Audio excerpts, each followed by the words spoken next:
For most of my life, I thought I was just bad at being an adult. I was always running late, I was always forgetting things, I was always starting projects I never finished. I blamed myself for all of it. I honestly believed everyone else had their life figured out and I was the only one pretending. Then at 38 years old, I was diagnosed with ADHD, and suddenly everything started making sense. Not overnight, not all at once, but little by little, I started to realize I spent years beating myself up about things that weren't character flaws at all. They were signs that I completely missed. Today I want to share the 7 hidden ADHD signs that I thought were completely normal, and believe me, number 7 completely changed the way that I view my life. Hi everyone and welcome to ADHD Rise. If you're new here, a few months ago I was diagnosed with ADHD. This channel's about me documenting that journey, not as a doctor, not as a psychologist, just as someone who is finally starting to understand how his own brain works. But before we begin, I want to make one thing really clear. This video isn't me trying to diagnose anyone. Everything I'm about to talk about is based on my own experiences. Some of these things happen to everyone occasionally, but when I started joining the dots, I realized there was a pattern that I'd never noticed before. Maybe you'll relate to some of it,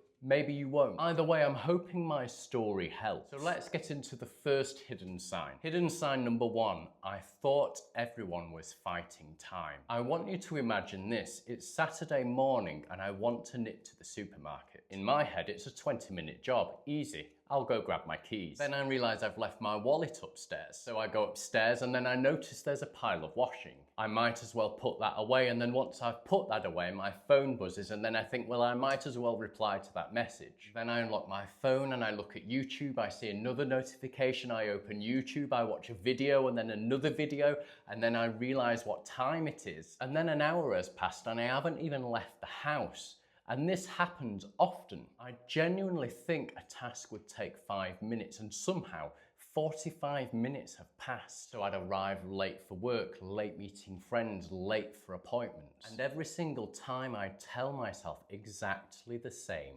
thing. Sort yourself out, be more organised. Everyone else manages. Every time I was late, I didn't just feel embarrassed. I genuinely thought I was letting people down. What I didn't realise back then was that my brain wasn't quite experiencing time in quite the same way. When I first heard the phrase time blindness, I actually laughed because I've never heard 2 words describe me so perfectly. For years, I thought I was simply irresponsible. Now I understand it wasn't that I didn't care. I cared a lot. I just constantly misjudged how long life actually takes. And honestly, that was a huge relief because for the first time, I stopped seeing it as a personal failure. But this sign made me question myself almost every single day. Hidden sign number 2, I could only start when panic took over. Have you ever had something important to do and instead of starting it, you're literally doing everything else? That was me. I'd sit at my desk knowing exactly what needed doing. I'd even want to do it, but somehow I'd end up organising my desk, making coffee, watching videos, checking emails that I'd already checked. Anything except the thing I needed to do. And then a deadline hits. Suddenly, it was like someone had flipped a switch. My brain woke up. I wouldn't stop working on it for hours. Sometimes producing really good work, people would often stop and say, "You work brilliantly under pressure." What they didn't see was the guilt beforehand. Because whilst everyone else thought I was relaxed, inside I was panicking. I'd spend days asking myself, why can't I just start? I wasn't lazy, I wasn't trying to avoid responsibility. In fact, the more important something was, the harder it often felt to begin. This was one of the hardest things to explain before my diagnosis because from the outside, it just looks like procrastination. Inside, it felt like my brain was just refusing to press the start button. The strange thing is, once I actually started, it was difficult to stop. And that's when I discovered another side of ADHD and one that completely confused me. Hidden sign number 3, I was always losing things and I thought it was just me. Let me ask you something, have you ever spent 10 minutes looking for your phone and it's actually in your hand? Because I have. More than once. I've lost my keys, my wallet, my work ID. I've walked into a room, completely forgotten why I walked in, walked back out again, and then remembered 5 minutes later. For years, people laughed about it, and to be fair, I laughed about it too. I'd say things to myself like, that's just me, I forgot where I've put it, I haven't got a clue where I've put it. But deep down inside, it wasn't funny, it was frustrating. Imagine leaving the house already feeling stressed and then realizing you can't find your car keys. You check your pockets, the bedroom, the kitchen, your car, and then you realize they're exactly where you left them. You see, the problem wasn't memory. The problem was I had no memory of actually putting them there. Every time it happened, I would get annoyed with myself. Pay more attention. Grow up. Looking back now, of course, I wish I'd shown myself some more kindness because I was genuinely trying my best. My brain just wasn't storing these everyday little moments the way that it does for everybody else. What confused me the most wasn't losing things, it was the fact that I could concentrate for 6 hours, just not on the thing that mattered. Hidden sign number 4. People say that I couldn't focus when actually the truth was the complete opposite. One of the biggest myths about people with ADHD is that people with ADHD can't concentrate. And honestly, I can see where people are coming from, but sometimes that description just didn't sound like me. Because when something interested me, I would just disappear into it. Hours would pass without me even noticing. I remember sitting down one evening to research something. I told myself 20 minutes. That was the plan. The next thing I knew, it was nearly midnight. I must have opened around 40 browser tabs, watched countless videos, read articles, learnt loads of random facts, none of which I actually needed. Meanwhile, there was one important email sitting in my inbox unanswered for 3 days. This made absolutely no sense to me. How could I struggle to open one email for 3 days yet spend hours researching stuff that I didn't even need to know about? I thought I lacked discipline. I thought I just needed to try harder. Then I learned about hyperfocus and suddenly everything clicked. It wasn't just that I couldn't focus, it seemed that my focus had a mind of its own. If something grabbed, nothing else existed. If something didn't, it felt almost impossible to force myself into it. This changed the way I viewed myself because for years I compared myself against people whose brains just worked differently than mine did. But this next sign affected me more than forgetting things ever did. Hidden sign number 5.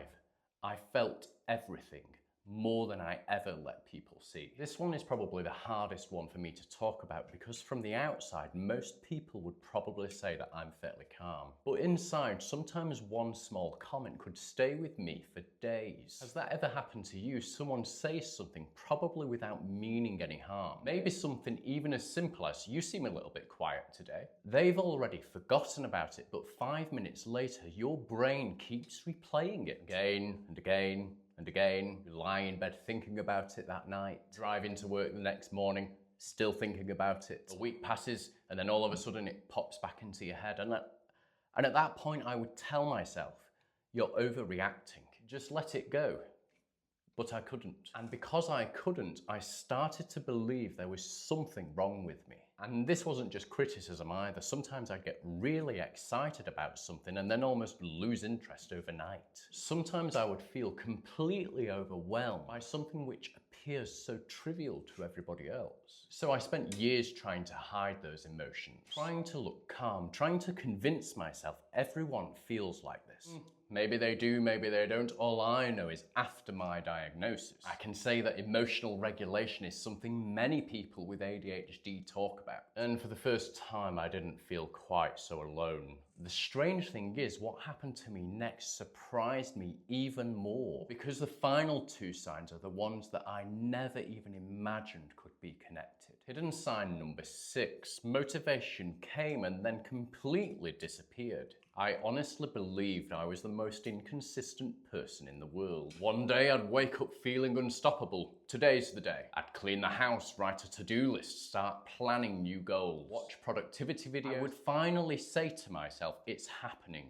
I am finally getting my life together. Then, 2 days later, everything disappeared. The motivation, the energy, the excitement, gone. I'd look at the same to-do list and it would feel like someone else had written it. I couldn't understand it. How could I be so motivated on Monday and then struggle to do the simplest of tasks on Wednesday? So naturally again, I blamed myself. I don't have enough discipline. I never stick at anything. I always give up. These thoughts genuinely became a part of my identity. I didn't think I was someone who just struggled. I thought I was someone who just simply couldn't even be relied upon. Looking back, it is a little bit heartbreaking because I was trying. I was really trying. I bought planners, downloaded productivity apps. I created timetables. I promised myself this year will be different, and maybe it was. For about 3 days. And then I'd feel like I failed all over again. But when I learned more about ADHD, I realized something that I'd never considered. Maybe I'm not lazy. Maybe my motivation wasn't broken. Maybe my brain just didn't respond to motivation in the same way I expected it to. Now, this realization didn't solve anything, but it made me stop thinking I was a complete failure. And then I realized something even bigger. Hidden sign number 7. I thought this was just my personality.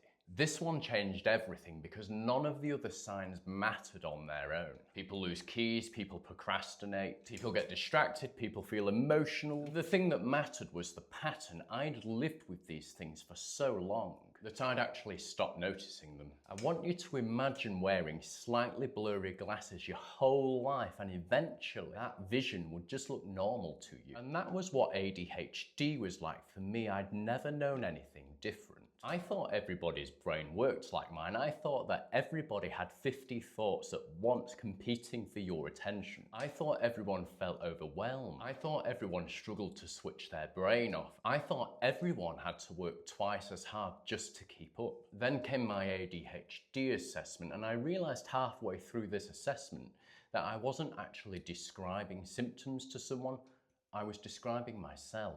I was describing my life, and the clinician was just constantly nodding her head, yes, yes, yes. And for the first time, someone wasn't telling me to try harder or telling me to be more organized. They weren't telling me to write in my diary and plan things. They were just listening. And afterwards, I remember sitting in my car, not feeling happy or feeling sad, just quiet. Because all of a sudden, 38 years of my life all of a sudden started to make sense. I wasn't broken, I wasn't lazy, I wasn't stupid. My brain just worked differently. So instead of now saying to myself, what's wrong with you? I now say to myself, what support do you need? Which one of these 7 signs made you stop and think, that is me? Let me know in the comments section. I'm really interested to hear about it. I've got plenty more videos like this coming up, so I would love for you to subscribe to the channel.